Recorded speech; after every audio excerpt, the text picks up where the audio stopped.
Bezrat Hashem et Seta Ishmael, toujours un super plaisir, un grand plaisir de vous se retrouver sur Israël Torah avec vous pour partager les enseignements de vie, la vie de Rabbeinu Akadosh, Rabbi Nachman de Breslev, ses enseignements, sa Torah, tout ce qu'il nous a laissé pour qu'on tienne bon jusqu'au Mashiach. Donc voilà, aujourd'hui, je viens poursuivre la dernière vidéo qu'on a faite ensemble sur cette union qui allait avoir lieu entre Rabbi Simcha, le papa de Rabbi Nachman, et sa mère, Fega, donc la petite fille du Baal Shem Tov Akadosh. Avant ça, on va faire un petit bond dans le temps, enfin plutôt on va remonter dans le temps. Et quelques années avant la rencontre de Rabbi Simcha et de sa maman, de la maman de Rabbi Nachman, de Fega, il y a eu un événement marquant. Le Baal Shem Tov Akadosh a voulu monter en Eretz Israël. À l'époque, il était l'une des parties du Mashiach. L'autre, c'était celle du Or HaChaim Akadosh, Rabbi Chaim Ben Attar, qui était lui en Israël. Il envoie une lettre à Or HaChaim Akadosh pour lui demander si c'est bon, est-ce qu'il peut venir en Eretz Israël. Mais il n'attend pas la réponse, prend sa fille, prend son shamash et s'en va. Il arrive en Turquie, puis ensuite prend un bateau pour destination Eretz Israël, destination la Terre Sainte. Enfin. Et puis, après quelques jours de bateau, la désillusion. Une tempête énorme, presque jamais vue jusque-là, qui balance le bateau d'un côté à l'autre de la mer. Et le Baal Shem Tov qui sait que si quelque chose arrive en bas, c'est que ça a été décidé en haut. Rien ne peut arriver dans ce monde-ci si Hachem ne l'a pas décidé en haut. Donc qu'est-ce qu'il fait? Comme à son habitude, Aliyat Neshama, sa Neshama monte. Et il va vérifier pourquoi cette tempête s'est abattue sur le bateau.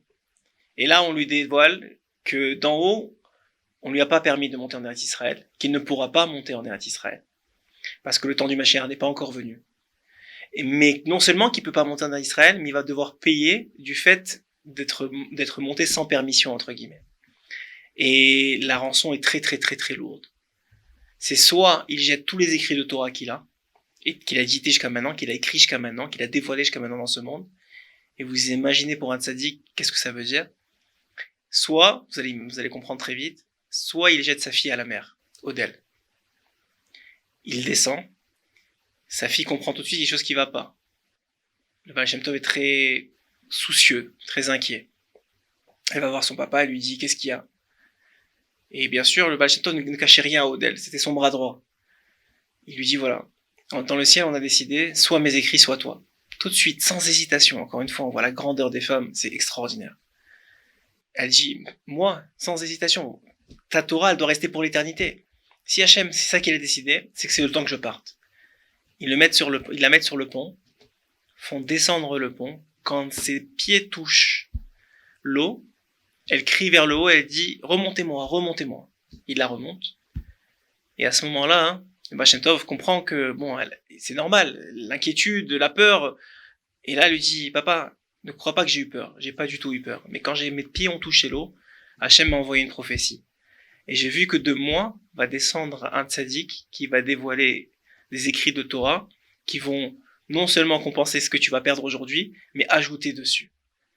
Et avec un grand sourire, le Baal Shem Tov dit, si c'est comme ça, je jette mes écrits. Et effectivement, aujourd'hui, on n'a presque plus d'écrits du Baal Shem Tov, si ce n'est le Toldot Yosef ou d'autres élèves du Baal Shem Tov qui ont écrit ce qu'ils se rappellent. Ce qu'on a du Baal Shem Tov vraiment, c'est sa vie, ses histoires, ses miracles. Mais les écrits de Torah, il n'y a pas de l'Ikutei Moharan du Baal Shem Tov, il n'y a pas de Zohar du Baal Shem Tov, il n'y a pas de Kabbalah du Baal Shem Tov. Mais on a ces miracles qui restaient. Pourquoi? À cause de l'histoire que je suis en train de vous raconter. De qui parlait Odel? Évidemment de Rabbi Nachman de Breslev. Donc ce soir-là, cette union-là devait naître pour faire descendre cette lumière extraordinaire. Il faut savoir, comme je vous l'ai déjà expliqué dans les derniers shiurim, dans les dernières vidéos, que Fega avait déjà été prévenu que Rabbi Nachman descendait. Et plus que ça, lorsque le Baal Shem Tov lui-même est venu la voir en rêve, il lui a dévoilé un secret. Il lui a dit, tu sais, dans les mondes d'en haut, il y a des Bekatregim, il y a des anges accusateurs, et en particulier sa mère même, Satan, qui ne veut pas qu'il descende. Il fait tout depuis des années pour ne pas laisser descendre l'âme de Rabbi Nachman de Breslev. Mais les tzadikim sont en train de se battre, et ils ont gagné. Ils se sont battus depuis des années, et en particulier, il a dit, Rabbi Shimon Bar Yochai. Il a dit, sache ma fille, que Rabbi Shimon Bar Yochai, c'est lui qui a gagné la guerre. Il a dit lui-même, Rabbi Shimon, il a dit, Je veux et j'ai besoin que cette âme, elle descende dans le monde. Et on a pris la lumière de l'âme de Rabbi Nachman, il lui raconte le Baal Shem Tov HaKadosh, on a pris la lumière de l'âme de Rabbi Nachman, on l'a transportée dans tous les mondes. Et on a demandé, est-ce que quelqu'un a quelque chose à redire à la descente de cette âme-là?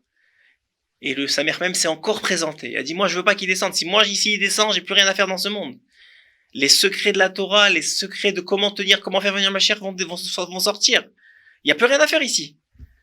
Et Hachem de lui répondre, tu te débrouilles, moi je le fais descendre. Ça a été décidé, les tzadikim ont gagné, en particulier Rabbi Shimon Bar Yochai, il descend. Et à ce moment-là, il continue le périple dans les mondes d'en haut pour présenter la Neshama qui va descendre. Et puis, se représente le Samer même, mais à ce moment-là, pas seul. À ce moment-là, pas seul. Avec un homme, un vieux homme très très vieux, très âgé, que personne n'a jamais vu.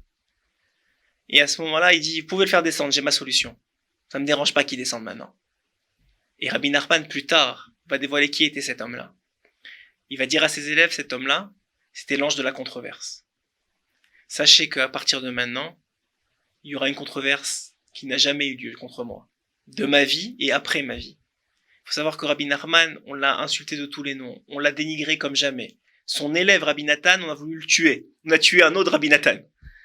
C'est pour vous dire à quel point Rabbi Israël Berodesser, il y a même pas quelques années de ça, il a trouvé comment il s'est rapproché de la Chassidout de Breslev en trouvant un livre Breslev dans la poubelle. Il croyait qu'il allait le mettre dans la Gnisa, il a commencé à le lire. La première page était déchirée. Donc on parle d'une Chassidout qui aujourd'hui, aux yeux de tous, est quelque chose d'extraordinaire, et un pélé, une nouveauté extraordinaire, que ce soit à Ouman ou ailleurs. Mais il faut savoir qu'on n'est pas arrivé là du jour au lendemain. Il y a eu un travail. Et ce travail, il a commencé cette nuit-là. Dans la sanctification de Rabbi Simcha et de sa femme, qui savaient très bien que c'était pas un acte animal qu'ils étaient en train de faire, mais bien un acte de sainteté et de Gdusha, plus grand que le Kodesh HaKodashim. Comme l'explique d'ailleurs la Torah et la Kabbalah, que l'union entre un homme et une femme, lorsqu'il est fait dans la sainteté, c'est la plus grande chose qui existe. C'est vraiment l'union en haut, entre Akadosh Baruch Hu et la Shrina. Voilà ce qu'on peut retenir d'aujourd'hui. C'est simplement que quand il y a des difficultés dans la vie, quand il y a des controverses dans la vie, quand vous décidez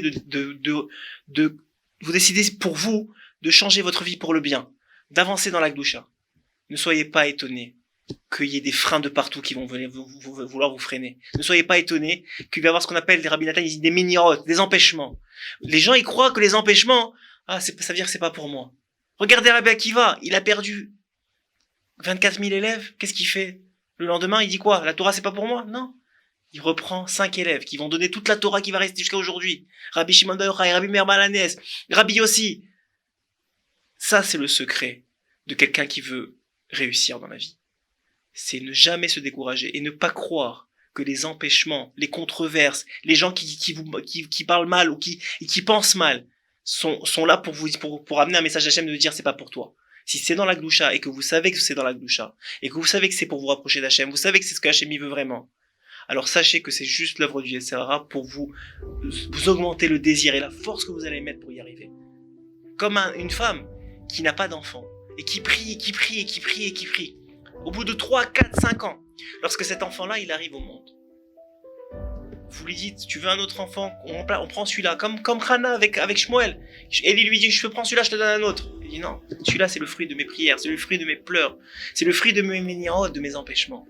Pourquoi les empêchements? Parce que quand vous allez atteindre cet enfant-là, il aura un niveau qu'il n'aurait jamais eu si vous l'avez eu le premier jour.